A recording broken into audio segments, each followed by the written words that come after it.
Merci pour l'introduction. Non, alors aujourd'hui, l'idée m'a proposé de venir vous parler de ce que je suis en train de faire en ce moment au laboratoire expérimental. Donc, je ne vais pas parler de taille de caillou. Désolée pour ceux qui attendaient ça. Je suis sûre que c'était très triste. Voilà, désolée.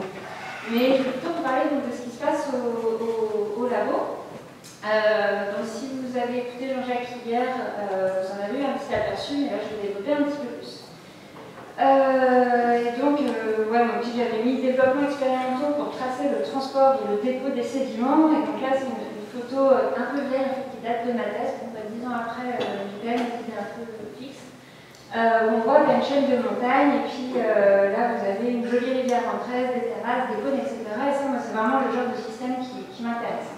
C'est la question générale sur laquelle je travaille. C'est en fait comment les systèmes sédimentaires répondent, enregistrent et transmettent les perturbations, notamment climatiques et tectoniques. Donc par système sédimentaire, vous avez une photo juste avant, là c'est un petit schéma. En fait, je pense à un bassin versant, on va dire en érosion, qui va être couplé à un bassin sédimentaire qui peut être continental, océanique, à la rigueur, peu importe. Moi, je suis plutôt dans le domaine continental. Et donc, en fait, sous l'action du climat et de la tectonique, principalement dans les bassins versants, les reliefs vont s'éroder, on va avoir une formation de sédiments qui vont être transportés majoritairement par les rivières et déposés donc, d'abord dans les bassins sédimentaires continentaux, en particulier les piémonts, qui m'intéressent beaucoup, on va trouver des cônes alluviaux ou plus loin. Je précise tout de suite, je travaille sur les graviers et les galets, donc les plutôt gros cailloux par rapport à la tête qui se fait ici, c'est-à-dire tout ce qui est plutôt centimétrique et plus. Donc si moi je parle de fin, en fait je suis en train de penser à des sables millimétriques ou à des machins qui vont faire 1 centimètre. Quand je parle de gros, c'est 10 cm, 1 mètre, etc. Mais en fait, ces transferts de matière, ils vont avoir une importance sur énormément de choses. Voilà, j'ai mis différents mots-clés sur ma diapo, notamment sur l'évolution du climat, des orogènes, la formation de ressources, etc. Donc moi, je trouve que c'est une question fascinante, c'est la façon dont je l'approche, donc c'est par la géomorphologie. Et aujourd'hui, je voulais vous parler plus spécifiquement de modélisation expérimentale. Donc, je ne suis évidemment pas la première à m'intéresser à ce genre de choses. Et là, sur cette diapo, je vous ai mis juste quelques exemples de ce qui s'est fait dans le passé. Alors, pas le passé qu'on a vu ce matin, c'est un petit peu plus récent, mais ça commence à avoir une dizaine d'années. Et en fait, on a différentes personnes, alors j'ai vraiment mis juste quelques exemples, il y en a d'autres, mais qui sont intéressées soit aux zones en érosion. C'est l'exemple que vous avez là-haut, on a une chaîne de montagne qui a été modélisée au laboratoire, c'est-à-dire c'était ici, au bâtiment 5, je pense. On a des gens qui font des rivières, donc là je vous ai mis 2 exemples, une rivière à chenal unique, en bas vous avez, c'est une rivière en tresse, avec différentes tailles de grains, là ce qu'on a en couleur c'est la taille des grains. De l'autre côté, je vous ai mis un exemple de modélisation de delta. Donc voilà, là, les gens s'intéressent en général à la relation, par exemple, entre les flux d'eau, les flux de sédiments qu'on va imposer en entrée, les tailles des grains. On va aller regarder comment, par exemple, se déplacent les lignes de crête. Ça, on en a vu des exemples hier dans la présentation de Jean-Jacques. Quelles sont les formes d'équilibre des rivières, etc., etc. Donc ça, c'est très bien, mais c'est une approche, je vais dire, un petit peu compartimentée. On a regardé chaque segment séparément. Or, et donc là je vais vous montrer par une approche expérimentale, mais il y a d'autres gens qui l'ont vu autrement évidemment, en fait ces zones elles ne sont pas indépendantes les unes des autres. Donc je montre cette expérience là de Babelthal. En fait ce qu'ils ont fait c'est qu'ils ont repris la même manip et ils ont rajouté juste un plateau autour. Donc les sédiments qui étaient érodés du relief pouvaient se déposer au pied de la montagne. Et ce que vous avez donc sur votre droite, c'est l'évolution de l'érosion au cours du temps, érosion qui doit être mesurée au niveau de la chaîne de montagne, je pense. Plein de petits doutes, mais bon, on va dire la vitesse d'érosion du paysage au cours du temps. Et ce qu'on voit, c'est qu'en fait, quand il n'y a pas de piémont, donc c'est les points blancs, donc on a cette courbe-là qui augmente, donc le flux d'érosion augmente et puis se stabilise. Et dès qu'on a un piémont, en fait, cette courbe va prendre une allure très différente, les taux d'érosion sont beaucoup plus faibles, et le modèle prend à peu près 2 fois plus de temps à s'équilibrer. Alors à la fin, on a la même chose. Parce qu'en fait, l'érosion, elle dépend de la vitesse de soulèvement. À un moment, en tout cas en laboratoire, on a un équilibre entre ce qu'on pousse verticalement et ce qu'on va pouvoir éroder. Donc, on va dire dans un état d'équilibre, on a la même chose, mais on voit qu'au niveau transitoire, c'est pas du tout similaire. Donc on voit que ce couplage en fait, entre zone en érosion et zone en dépôt, ça a un impact extrêmement forts. Donc ici, sur l'érosion, sur la dynamique temporelle, mais également, par exemple, sur la topographie. Et ces couplages, le fait qu'en fait, on ait des compartiments qui interagissent, ça a aussi un impact sur la transmission et l'enregistrement de perturbations. Donc là, c'est ce que j'essaie d'illustrer ici. Donc imaginez une perturbation, j'en sais rien, une augmentation des précipitations. La conséquence en termes de topographie, c'est la trouve en haut, c'est qu'on va avoir des reliefs qui vont tendre à diminuer, parce qu'on va avoir un petit peu plus d'érosion, enfin on a un rééquilibrage du système qui tend vers ça. Vraiment, là c'est un exemple théorique. Donc il y a la topographie, ça on l'a un peu instinctivement, mais en fait il y a aussi des signaux, ce que j'appelle des signaux sédimentaires qui vont être associés à cette réponse à une perturbation. Et donc on peut imaginer n'importe quel paramètre, par exemple on va avoir un pulse de je ne sais pas quoi, donc c'est ce que vous avez, je peux utiliser la souris display par exemple. Donc par exemple voilà un pulse, et ce pulse en fait il va se transmettre à travers le système sédimentaire. Donc si on va un petit peu plus loin au niveau des bassins sédimentaires, là où ça peut commencer à s'accumuler, et ben on voit qu'on va avoir un délai, donc c'est la courbe du milieu là, on va avoir un délai par rapport à ce qui s'est passé dans la zone en érosion, parce qu'il faut le temps en fait, que tout ça se déplace, et puis on va avoir ici par exemple un signal qui est un petit peu atténué, parce qu'au cours du transport, le signal ne se propage pas forcément de façon parfaitement conservative. Et alors la dernière petite figure, c'est que en plus ce signal, il est porté assez souvent par les grains. Et la vitesse, et les grains en fait se déplacent à différentes vitesses selon leur taille. C'est un peu plus complexe que ça, mais au premier ordre, en gros, les grains fins ont tendance à se déplacer très vite parce qu'ils partent tout de suite avec le courant. Les grains grossiers, ils vont plutôt rester au fond des rivières, et ça prend du temps en fait de les déplacer, de les transporter sur des centaines de kilomètres. Et donc en fait, notre signal qu'on avait là tout à gauche, il ne va pas arriver au même moment, selon qu'il est porté par des petits grains ou par des gros grains. Alors, le même signal, s'il est porté par les deux tailles, en fait, il va arriver avec un décalage au niveau du bassin sédimentaire. Ça, c'est dans le cas d'un signal assez simple, mais là où ça devient encore pour se complexifier, c'est que on a des signaux qui sont transmis à peu près fidèlement, donc là c'est vraiment des figures théoriques, mais on sait aussi qu'on a des signaux qui vont être complètement atténués. On a quelque chose, par exemple, dans le bassin versant, mais on ne va rien avoir en sortie parce que tout ça va être complètement tamponné au cours du transport. On a aussi, c'est l'exemple là-haut, des signaux qui sont très jolis, très cycliques, par exemple dans le bassin versant, mais ce qu'on va récupérer derrière, c'est complètement presque aléatoire.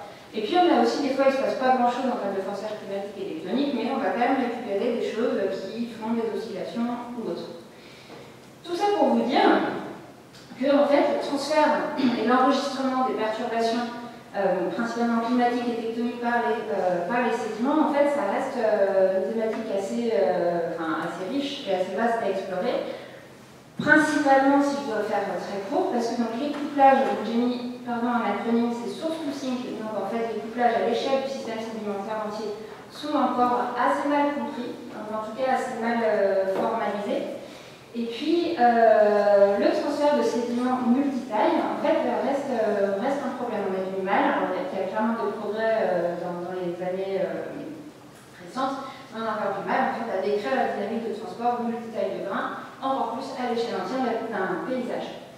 Et pour ces deux raisons, en fait, moi ce que je propose, c'est de développer des approches expérimentales en laboratoire. Donc là, hop, super teaser. Donc de développer un dispositif expérimental source to sink, multitaille de grains et reproductible. Pourquoi? Parce que comme on maîtrise mal finalement la physique de ces processus, l'avantage de labo, c'est qu'en fait on n'impose pas cette physique. Donc on ne voit pas forcément ce qui se passe, mais en tout cas les grains sont transportés et les interactions se passent. À nous justement de les identifier et de faire parler nos expériences. Pourquoi multitaille? Pour avoir un transport sédimentaire qui va être réaliste. Parce qu'on sait qu'on a des interactions, en fait c'est pas du tout pareil de transporter que des grains d'un centimètre, ou un mélange de grains d'un millimètre avec des grains d'un centimètre. Et puis la proportion du mélange va aussi beaucoup jouer sur la dynamique de transport. Il y a des gens ici qui peuvent en parler beaucoup plus que moi. Et pourquoi reproductible? Parce qu'une des limites de l'expérimental, c'est que souvent c'est assez lourd à mettre en place, ça prend du temps, il y a des choses qu'on ne maîtrise pas très bien et du coup on a du mal à reproduire nos résultats. Voilà, je vais vous montrer un exemple, pourquoi cette partie-là, pour moi, elle est très importante. Parce qu'en fait, cette idée, elle n'est pas venue de nulle part, et comme c'est les 30 ans de géosciences, voilà, je vais faire un petit hommage. En fait, quand j'étais en thèse, il y a ce papier qui est sorti. Donc, c'est des expériences qui ont été faites ici, donc il y a un peu plus de 10 ans maintenant.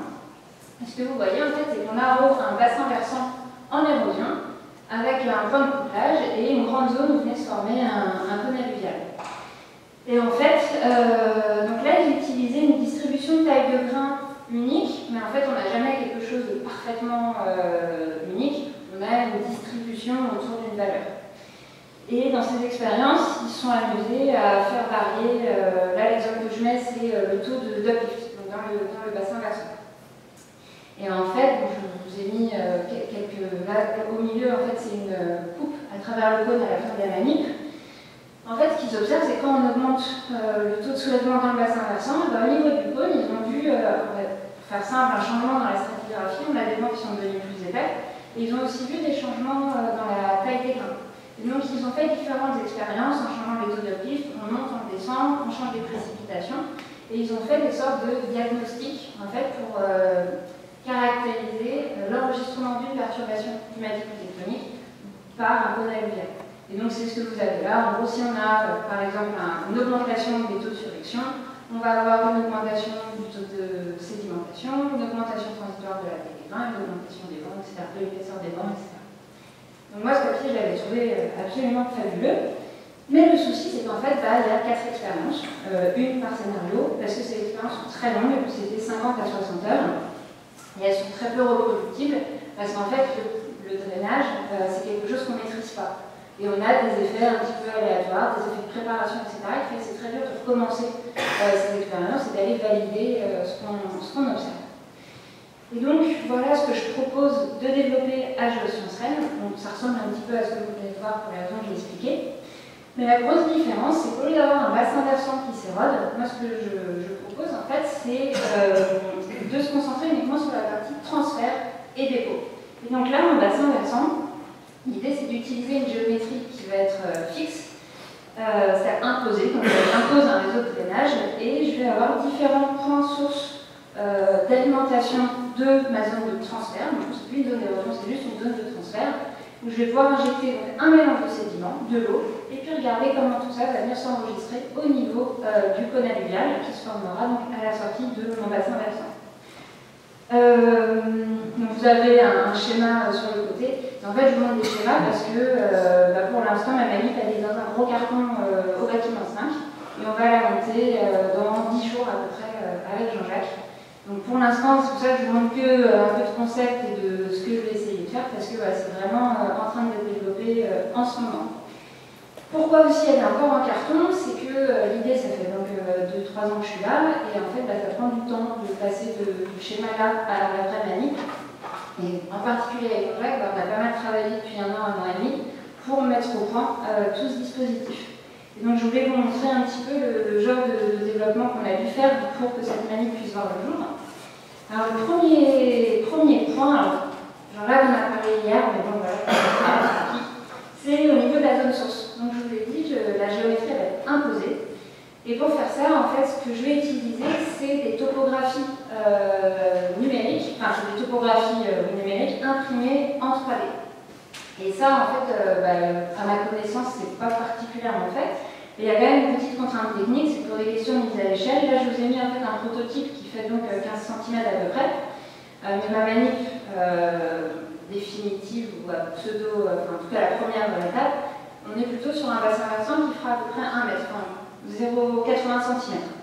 Et c'est pas trivial en fait à imprimer, on n'a pas à Géosciences les machines pour le faire, mais coup de chance sur le campus, en fait, il y a la grosse machine là qui permet d'imprimer des gros volumes en 3D. Donc là, c'est une collaboration avec Sylvain Pernon. Le bassin versant, là, il est en cours de test qui devrait sortir là dans fin de semaine prochaine normalement. Et donc j'aurai mon gros bassin versant. Donc là, on est sur un bassin théorique que j'ai simulé avec un modèle numérique, pour faire les premiers tests, parce que c'est quand même le plus simple, et à terme, l'idée, c'est évidemment d'utiliser des topographies naturelles pour traiter de cas réels, pour avoir aussi une largeur de rivière qui soit réaliste, parce que là, comme c'est issu d'un modèle, en fait, c'est pas hyper, ça ne représente pas forcément toute la dynamique, mais ça fait partie des évolutions futures. L'autre développement qui nous a bien occupé, c'est l'alimentation en sédiments. Parce que dans le genre de manip, on a besoin de flux qui soient relativement faibles à cause de la mise à l'échelle et qui soient très stables dans le temps. Et en fait, c'est pas trivial du tout à mettre au point. Donc on avait pensé à plusieurs choses, notamment à des solutions commerciales. Alors la première, on était à 6 000 € pièce. Je trouvais que ça faisait un peu beaucoup, surtout que j'ai prévu de mettre plusieurs points sources. On est tombé à 2 000. On a acheté un système, et puis Jean-Jacques a regardé ça, il m'a dit non, à mon avis, on peut faire ça maison. Donc là, on a notre version maison, avec un coût divisé par, j'ai mis par 10, mais c'est même plus que ça. Donc c'est clairement encore un prototype. Mais là encore, Jean-Jacques a fait appel à l'impression 3D. Donc pour construire ce système, donc le principe est assez simple. En fait, on a donc ici un générateur, enfin une alimentation électrique quoi, qui vient faire tourner ce petit moteur. Là, on a une première roue. Une deuxième roue, et cette roue, je passe sur l'autre photo, elle vient faire tourner ce petit tapis roulant ici. Et juste au-dessus de ce tapis roulant, on a cette bouteille avec une vis, en fait c'est une petite vis percée qui est vraiment juste à fleur du tapis roulant. Et en fait ce système permet d'alimenter vraiment très lentement mon système en sédiment. Et donc on a fait quelques tests, c'est la figure que vous avez là-haut. Alors sous les points rouges, ça ne se voit pas, mais il y a des points bleus. Et on voit qu'en fait, on arrive à tenir, alors là, c'est des tests sur quelques minutes, on arrive à tenir des flux de 1 g par minute qui sont extrêmement stables, extrêmement reproductibles. Et avec ce système, on peut monter jusqu'à 6 g par minute, donc ça reste quand même des valeurs très faibles. Et si on enlève la grande roue, qui est en fait un réducteur, on peut avoir une gamme beaucoup plus importante. Et ça, mine de rien, c'est quelques mois de boulot, notamment pour Jean-Jacques, pour mettre ce système au point et avoir quelque chose de stable. L'autre innovation, qu'on a utilisé sur ce dispositif, c'est l'acquisition de la topographie.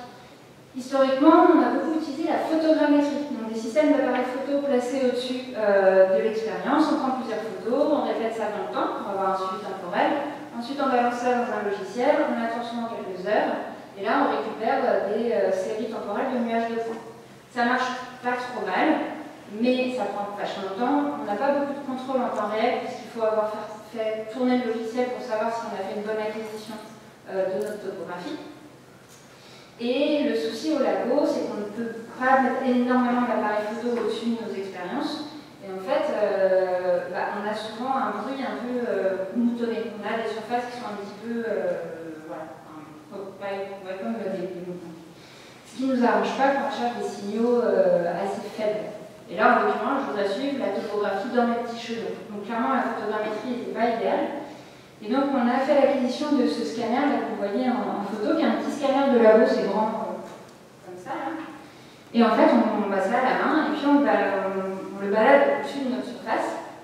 Et alors, le constructeur nous annonçait une résolution de 0,04 mm en vertical, donc on est plutôt à 0,1.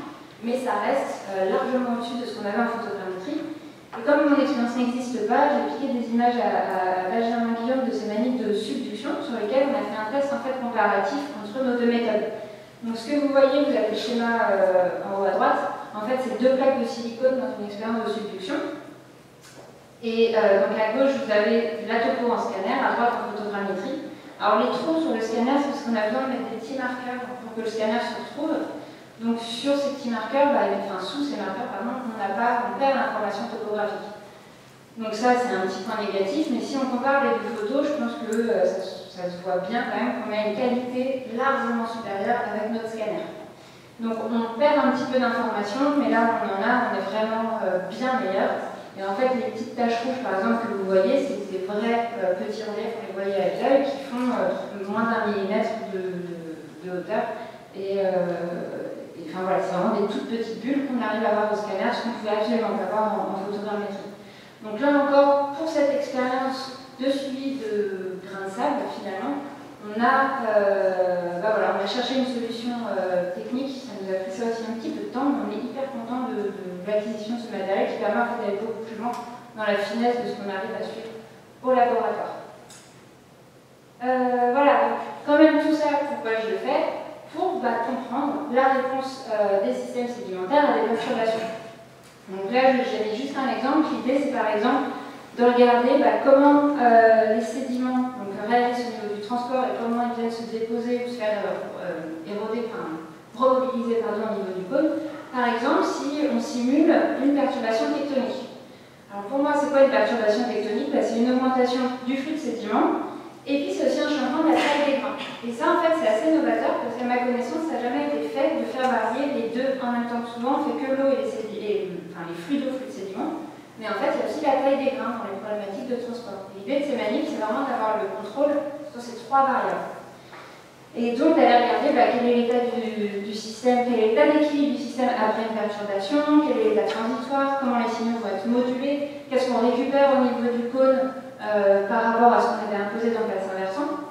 Alors tout ça, évidemment, ça nécessite aussi du boulot. Donc là, j'ai quand même mis une photo de gens qui mesurent la taille des grains, parce qu'en fait, on peut s'appuyer sur la littérature. Par exemple, on sait que plus les vitesses tectoniques sont élevées, plus les grains tendent à être gros. Mais ça reste assez parcellaire, et donc tout un point de mon travail, c'est de mieux contraindre en fait, comment la taille des grains varie avec le forçage climatique et tectonique. Et au niveau des perturbations, c'est ça qui est bien dans cette manip où tout est assez indépendant, c'est qu'en fait là j'ai mis un exemple d'une perturbation sur la première image instantanée et constante, mais en fait je peux aller explorer des perturbations progressives, des perturbations transitoires. Et ça me va me permettre en fait d'étudier aussi bien finalement quelque chose qui va être de l'ordre peut-être de la crue que d'un changement climatique. Donc c'est un dispositif assez souple finalement, donc ce qui va permettre d'explorer comme question en termes d'échelle de temps. Enfin, pas d'espace, ça va vraiment rester bassin versant cône navigal, mais on peut explorer vraiment une variété de perturbations. Et puis dans le futur, donc différentes géométries de bassin versant. M'intéressait aussi le fait que souvent on a considéré l'érosion homogène dans les bassins versants, donc avec un flux de sédiments qui est continu, moyenné sur le bassin. Mais finalement, qu'est-ce que ça change si, comme moi j'ai plusieurs sources, s'il y a une source qui crache beaucoup plus que les autres? Est-ce qu'on arrive à retrouver ça dans l'enregistrement sédimentaire? De quelle façon? Qu'est-ce que ça change selon la localisation des sources? Parce que mes sources, je peux les déplacer. S'il y en a une qui est s'il y a une zone d'un bassin versant, par exemple, très en amont, qui s'érode plus qu'une zone très en aval, etc. Toutes ces choses-là, est-ce qu'on arrive en fait à les retrouver dans l'enregistrement sédimentaire ou est-ce qu'on a quelque chose qui est finalement très lisse et très moyenné? Et je crois que, je m'arrête là. Donc la manip sera prête soyons optimistes d'ici un petit mois et j'espère avoir des choses plus concrètes à vous montrer à la prochaine AG. Allez, soyons fous.